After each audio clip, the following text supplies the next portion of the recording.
Friends, my name is Tarun Patel.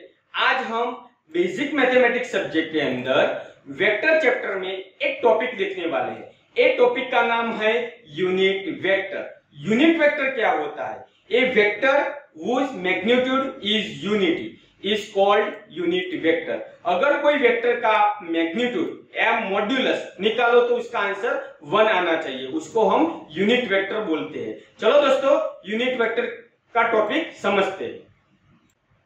Unit vector क्या होता है? A vector whose modulus is unity. तो हम लिखते हैं यहाँ a vector whose magnitude is unity. That means उसकी वैल्यू 1 होती है, उसको हम यूनिट वेक्टर बोल सकते हैं। तो is called unit vector.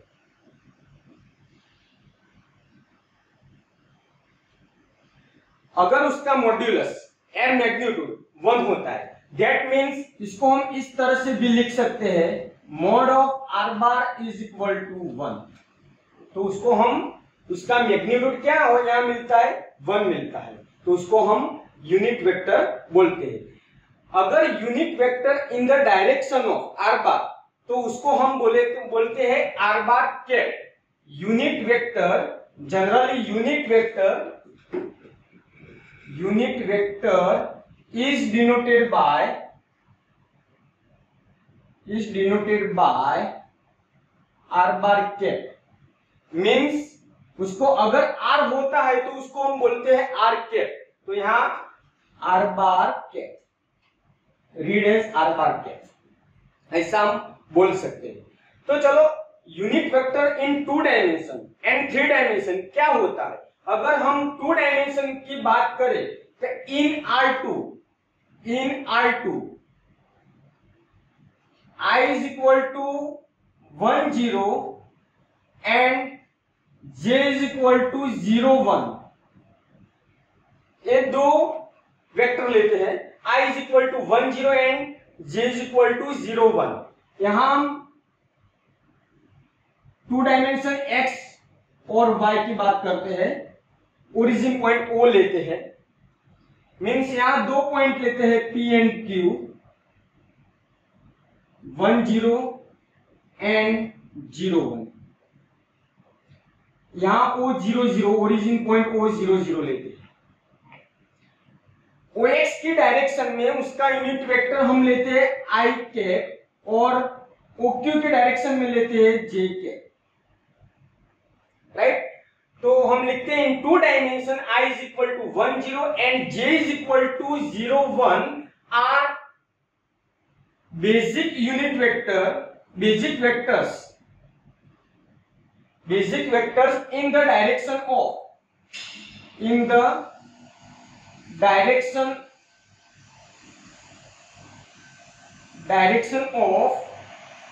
OX and OY।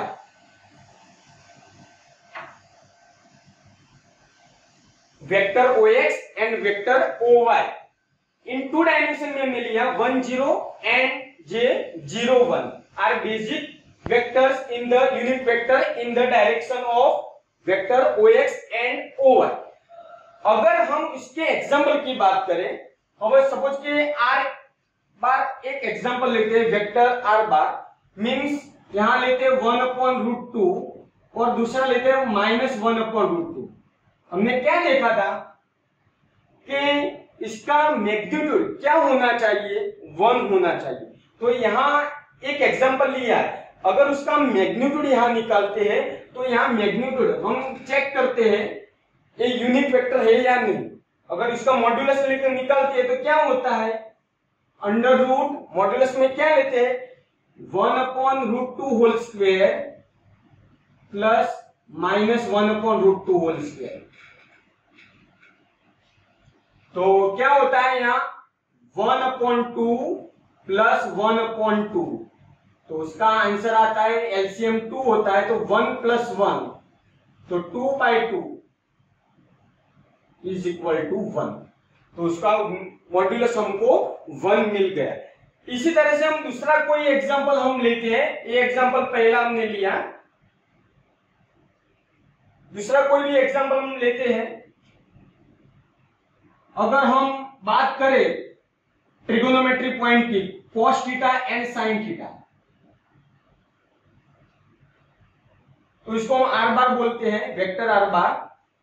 अगर इसका मैग्नीट्यूड क्या होता है, तो magnitude of R bar is equal to under root cos theta whole square plus sin theta whole square.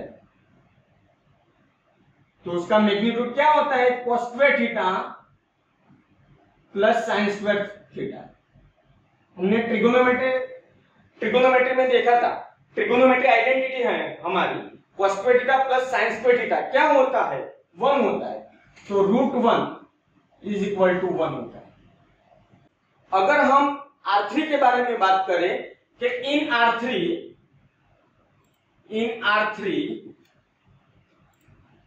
I is equal to 1 0 0,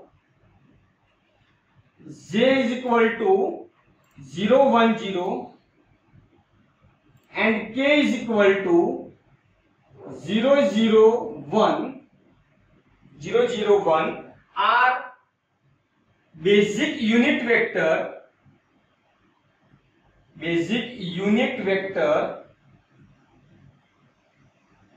in the direction of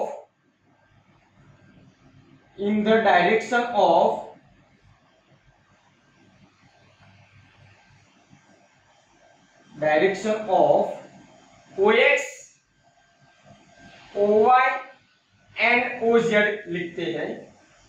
ये क्या होता है हम देखते हैं यहां। अगर हम 3 डायमेंशन की बात करें यहां, अगर इसको हम X बोलते हैं, Y बोलते हैं और Z बोलते हैं, ओरिजिन पॉइंट हम O लेते हैं, हम 3 पॉइंट लेते हैं P 1 0 0, Q 0 1 0 एंड R 0 0 1।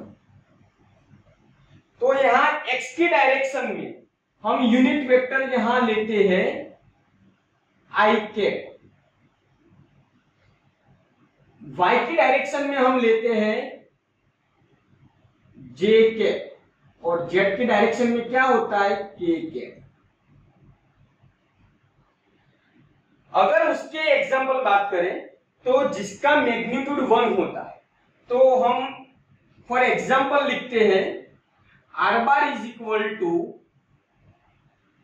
1/√2 0 -1/√2। अगर आप इसका मॉड्यूलस निकालें तो उसका मॉड्यूलस हमको कितना मिलना चाहिए, 1 होना चाहिए। तो उसका मॉड्यूलस हम निकालते हैं, mod of R bar is equal to √1/√2 whole square plus 0 whole square plus -1/√2 whole square. तो उसका आंसर क्या आता है, 1/2 प्लस 0 प्लस 1/2। अगले एग्जांपल में देखा था हमने, तो वैसे ही यहां होता है। तो यहां 2 और ऊपर क्या होता है 1 + 1 मींस 2/2 इज इक्वल टू √1 और √1 इज इक्वल टू 1। उसका मॉड्यूलस हमको कितना मिला, हमको इस तरह से हम लिख सकते हैं, unit vector in the direction of R bar is denoted by R bar cap. तो R bar cap is equal to R bar upon mod of R bar. ये हमारी कौन सी फॉर्मूला है, unit vector in the direction of R bar. Unit vector in the direction of R bar is denoted by R bar cap. तो अगर एक example लेते हैं, find unit vector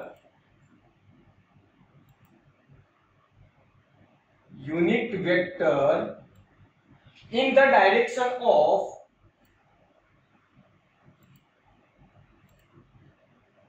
direction of R bar is equal to 1 minus 2 2।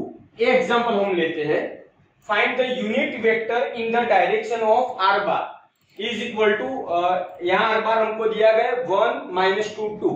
तो इसके लिए हमारी formula है, तो यूनिट वेक्टर को इन द डायरेक्शन ऑफ आर बार क्या बोलते हैं, आर बार क्या। तो हमको क्या फाइंड आउट करना पड़ेगा, R bar upon mod of R bar. तो इसके लिए हमको modulus of R bar find करना पड़ेगा। तो ये फॉर्मूला यहां लिखते हैं, R bar cap is equal to R bar upon mod of R bar. तो आर बार हमारा क्या है, यहाँ 1 माइनस 2 और 2 है, तो लिखेंगे यहाँ 1 माइनस 2 और 2 और modulus of R bar. Mod कैसे हम फाइंड करते हैं, अंडर रूट में 1 square plus minus 2 square plus 2 square. तो इसका सॉल्यूशन क्या होता है, यहाँ 1 माइनस 2 2 अपॉन 1 प्लस 4 प्लस 4। तो इसका सॉल्यूशन हम निकालते हैं 1 minus 2 2 upon 4 plus 4 plus 1 is equal to 9 root 9। तो क्या होता है 1 रूट 9 का स्क्वायर रूट 3 होता है, तो 1 अपॉन 3, तो हम डायरेक्टली यहां लिख सकते हैं 1 अपॉन 3 माइनस 2 अपॉन 3 और 2 अपॉन 3। तो हमको आर बार कैप यहां मिल गया। तो इस तरह से हम यूनिट वेक्टर का कंसेप्ट इस तरह से हम समझ सकते हैं। Thanks for watching.